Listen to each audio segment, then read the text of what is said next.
Assalamualaikum warahmatullahi wabarakatuh. Ketemu lagi dengan channel gua Febrian Muhammad Iqbal, driver online. Aduh, maaf, habis minum root beer. Gimana kabar teman-teman semua driver online? Semoga tetap semangat ya, walaupun jalanan tambah macetnya nggak karu-karuan. Tapi kita ketolong hujan sih kemarin. Gua kemarin lagi asik-asiknya narik main poin tuh.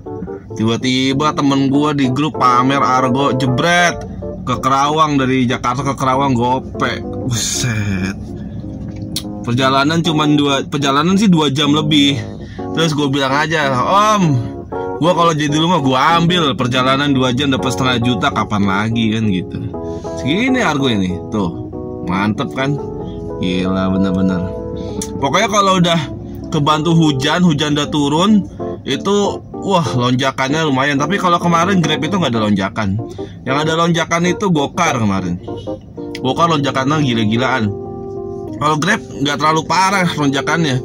Gue paling gede kemarin Argo dapat itu jam berapa ya? Kemarin itu posisinya gue udah kurang 4 trip lagi. Nah itu gue posisinya kurang 4 trip lagi. Pas trip ke-7 dapat godaan Argo segini nih, 170.000 dari Jakarta ke Revoton di Bekasi Barat. Kagak gue ambil.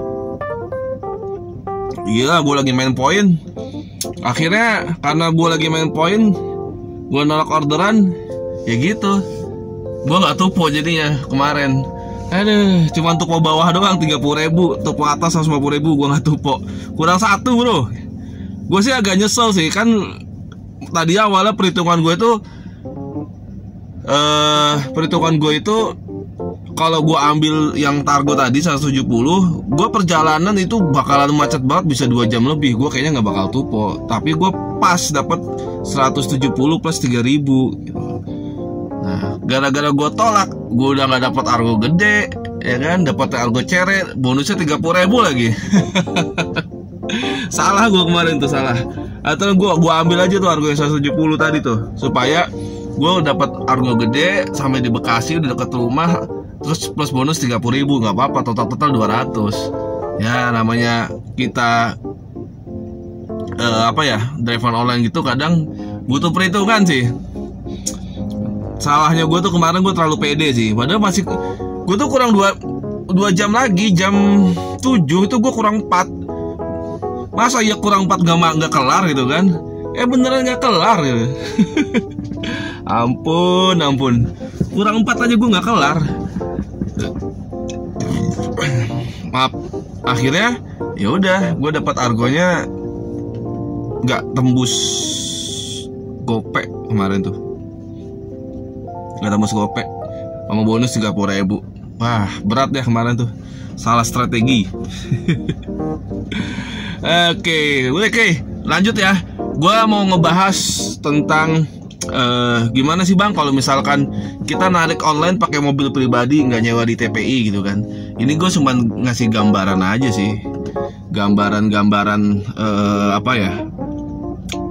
kemarin itu gue iseng main ke dealer Suzuki. Terus gue nanya kan, mobil R3 yang paket DP murahnya berapa gitu kan.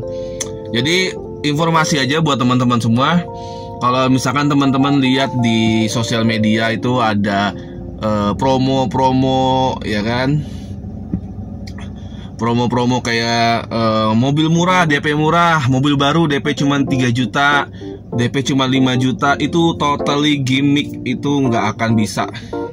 Karena apa? Yang namanya DP itu harus ada total DP ya. Itu bisa 20-an sampai 30% lah gitu. Dan itu tergantung dari si marketingnya. Jadi kalau misalkan teman-teman lihat ada promo di Instagram apa DP murah cuma 5 juta, itu gue bisa bilang itu hampir dipastikan gimmick lah, supaya orang tertarik aja untuk nanya gitu. Padahal nanti ujung-ujungnya ketika nanti lu masukin data dan segala macam ya, lu bakalan dimintain DP lagi. Karena kan misalkan persyaratannya nggak memungkinkan nih, Ya udah, tambahin DP Pak, tambahin DP Pak, tambahin DP Pak. Ujung-ujungnya sih gitu. Nggak mungkin sih ada orang beli mobil DP cuman 3 juta, 5 juta tuh nggak ada. Jadi kenapa gue kemarin main ke mana, ke dealernya Suzuki, gue nanya DP yang normal tuh berapa sih. Jadi kita bicaranya normal-normal aja ya. Ya normal-normal aja nih. Untuk R3 dengan tipe GL ya tahun 2002, tapi dia belum ada teknologi hybridnya. Nah, R3 GL 2002 tipe GL itu tipe yang di atasnya paling bawah ya. Jadi paling bawah itu kan GA.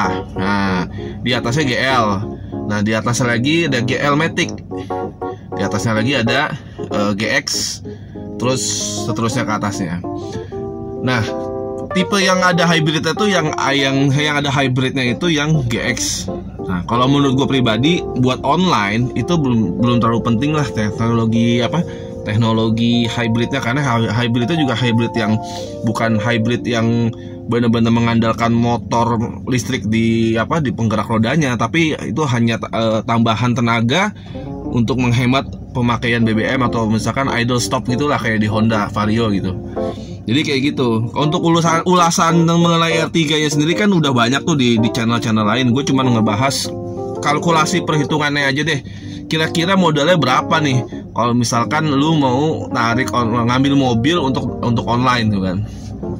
Jadi setelah gue konsultasi dengan marketingnya, total DP yang aman ya, total DP yang aman dan itu auto ACC ya, dengan persyaratan tertentu ya. Nah, itu nanti persyaratannya gue jelasin di belakang. Dengan persyaratan tertentu yang auto ACC itu adalah angka amannya untuk R3 GL 2022 itu manual ya. Manual itu di angka 35 juta rupiah. Jadi kalau teman-teman ada yang modalin 35 juta ya kan, itu teman-teman bisa ngambil R3 GL manual 2022. Menurut teman-teman gue yang pakai mobil itu ya, si Udaroni pakai R3 GL tahun 2021, dia itu mobilnya kagak pernah akur sama pom bensin, alias irit banget, sama kayak mobil gua Xenia 1300. Jadi R3 GL itu yang manual itu benar-benar irit banget, irit. Ditambah fiturnya juga udah lumayan dibandingkan R3 GL di generasi sebelumnya. Yang generasi sekarang dia udah lengkap.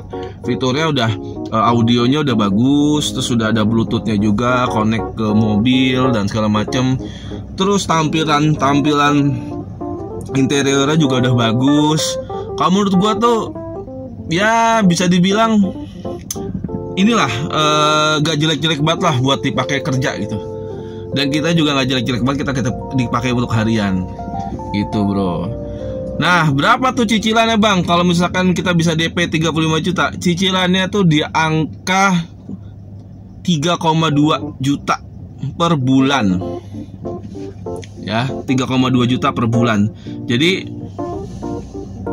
berapa lama tuh bang cicilannya? Nah, ini yang bikin kaget gua. Ternyata tuh cicilan mobil tuh ada yang 8 tahun bro. Gila. Jadi informasi yang gue dapat tadi itu adalah DP 35 juta, cicilan 3,2 juta kali 8 tahun. Bayar. Itu pilihan ya. Kalau misalkan jadi gue itu ngambil hitungan yang sekiranya logis untuk pendapatan driver online saat ini gitu kan. Semua itu di angka 3,2 juta dengan DP 35 juta. Nah, persyaratannya apa aja bang? Persyaratannya biasa, pertama fotokopi KTP, fotokopi KTP suami istri, kakak, terus surat keterangan pekerjaan, terus buku tabungan dan lain-lain. Standar. Rumahnya rumah sendiri. Jadi kalau misalkan lu mau ngambil mobil, kalau saran gua, misalkan nama lu mesin kontrak nih, ya kan? Itu pinjem punya orang tua atau saudara yang sudah punya rumah sendiri, pinjem alamat aja gitu. Nanti mobilnya tetap lu yang bayar, tapi atas kepenagihan atas nama saudara lu itu tersebut. Nah, Kalau yang kontrak gimana bang? Kalau yang kontrak bisa, tapi DP-nya harus lebih lagi di atas itu. Mungkin amannya sekitar 70 jutaan. Nah, 70 juta lu rumah kontrak, insya Allah bisa dapat mobil. Nah itu, ya. Gimana tuh kalkulasinya bang? Kalkulasinya, nah kalau kalkulasinya itu sehari itu kan berarti kan lu kan sebulan 3,2 juta ya. Ini tadi gue udah baru hitung-hitungan kasar aja. Kalau 3,2 juta per bulan berarti per harinya lu tuh harus mengumpulkan sekitar 124.000 rupiah per bulan, per hari. Dan itu gue ngitungnya itu enggak 30 hari ya, tapi 26 hari. Artinya lu punya 4 hari waktu untuk libur. Nggak mungkin lu seharian ngegas. Maksudnya tiap hari lu online terus kan. Emang lu nggak punya waktu buat keluarga ya kan. Emang lu nggak punya waktu buat istirahat ya kan. Jadi kayak gitu. Jadi per harinya itu lu harus mengumpulkan sebesar 124.000 sampai 125.000 rupiah. Itu untuk cicilan 3,2 per bulan ya. Terus yang 35 jutanya gimana bang? Buat DP-nya, cara balikinnya. Cara balikinnya adalah memang lu gak akan bisa untuk balikin 35 juta itu dalam setahun. Paling gak dalam setahun itu, setahun pertama ya. Dalam setahun pertama itu yang harus dikumpulkan adalah per harinya 125.000 plus 30%. Jadi totalnya itu 155.000 sampai 160.000 per hari. Itu yang harus lu kumpulin dalam sebulan pertama. Dalam setahun pertama. Nah, 30% dalam setahun pertama ini alokasinya buat apa, Bang? Alokasinya itu untuk balikin DP 35 juta, ya. Kenapa dialokasikan setahun pertama? Karena dalam setahun pertama mobil itu masih, gue yakin ya, karena mobil baru ya, setahun pertama itu spare part masih bagus, terus ban juga masih cukup setahun, oli juga masih cukup untuk selama 6 bulan ya kan. Nah itu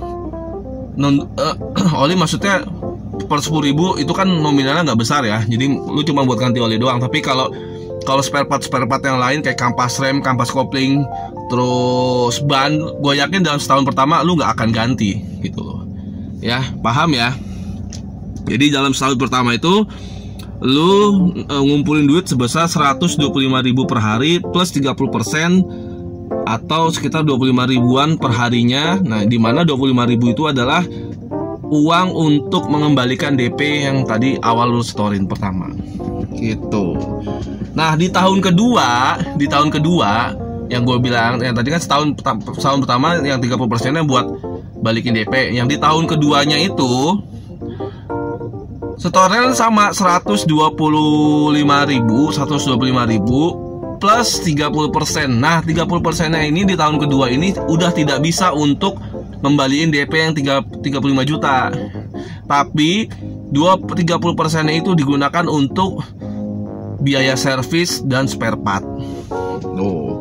Jadi lu kumpulin tuh 125.000 setoran mobil, 25.000 itu untuk servis dan spare part. Itu wajib, gak boleh sampai skip ya. Karena apa? Di tahun kedua itu mobil pasti akan butuh yang namanya ganti kampas kopling enggak, ganti kampas rem, ban, oli, pajak ya kan. Nah itu di 25%, di 30% per harinya itu dari setorannya. Jadi uang 150.000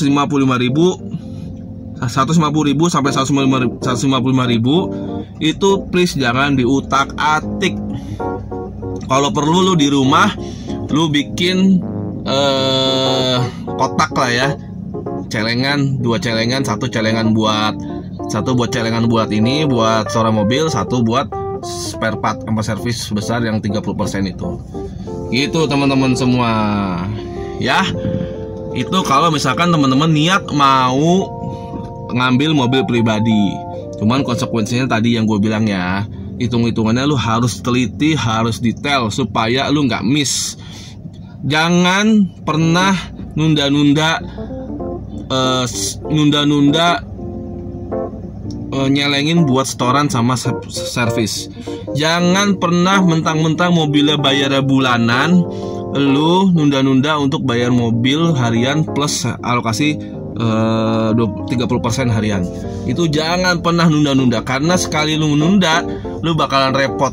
Lu bakalan harus kejar-kejaran di hari berikutnya. Tuh, keunggulannya apa bang kalau mobil pribadi? Jelas, kalau mobil pribadi ya, kalau mobil pribadi jelas satu. Yang pertama adalah lu terbebas dari jam minimal online. Kalau di Sahabat Rental itu ada jam minimal online yang setelah gua sebutin kemarin ya, yaitu minimal dalam seminggu itu 15 jam pelayanan, 15 kali trip pelayanan atau 20 jam online. Di mobil pribadi, pakai mobil pribadi itu tidak ada, bebas sebebas-bebasnya. Dan yang kedua, lu bebas ngambil orderan keluar kota. Lu mau kemana terserah. Lu mau ada orderan offline kayak, mau ada tetangga butuh kayak atau apa, itu benefit kalau misalkan pakai mobil pribadi. Jadi kalau pakai mobil pribadi kayak gitu, lu bisa jalan, ada tetangga butuh mau ke Bandung sehari 800, 900, gas jalan. Nah itu keunggulan mobil pribadi itu seperti itu ya. Terus yang jadi kekurangan kalau narik pakai mobil pribadi apa bang? Ya pertama yaitu ya lu harus rajin buat nabung spare part, servis, pajak dan segala macam.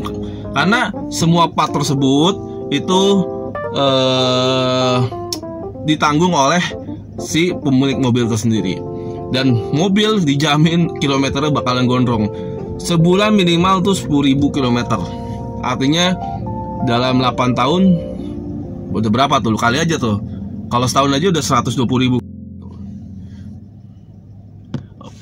Oke. Jadi itu aja video singkat gua kali ini.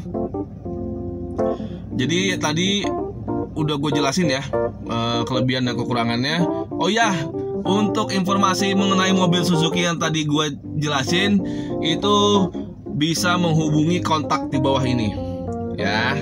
Nah, beliau ini adalah sales atau marketing dari Suzuki Sumber Baru Trada atau Suzuki Kalimalang, dealer Suzuki terbesar se-Bekasi atau se-Indonesia ya? Kayaknya sih se-Bekasi ya. Tulisannya sih terbesar, tapi gue lupa nanya itu terbesar semana. Jadi beliau ini, nih nomor HP-nya, kontak-kontak aja, tanya-tanya aja sama beliau. Kira-kira bisa nggak kalau misalkan persyaratannya ini gitu. Atau mungkin ada ada kondisi lain yang memungkinkan ada spesial gimana caranya supaya bisa diterima lah mobilnya gitu. Namanya marketing, insya Allah bisa mengkondisikan semuanya. Ya, ini sekali lagi nomornya. Ini nomornya, hubungin dan tanya-tanya silakan bebas. Mumpung akhir tahun itu biasanya ada promo untuk mobil-mobil, untuk promo-promo pasti ada di akhir tahun. Ya, oke, buat teman-teman semua, terima kasih atas dukungannya. Gue selalu memohon bantuan dari teman-teman semua untuk mensupport channel gue dengan cara mensubscribe channel gue ini, supaya gue bisa terus semangat memberikan informasi, berbagi informasi mengenai dunia taksi online. Dan jangan lupa share video ini ke teman-teman atau saudara yang membutuhkan, dan like video ini jika teman-teman suka dengan video ini. Itu aja, terima kasih. Tetap semangat, tetap hidup. Bensin naik, semangat harus lebih naik. Bye. Assalamualaikum warahmatullahi wabarakatuh. Dah.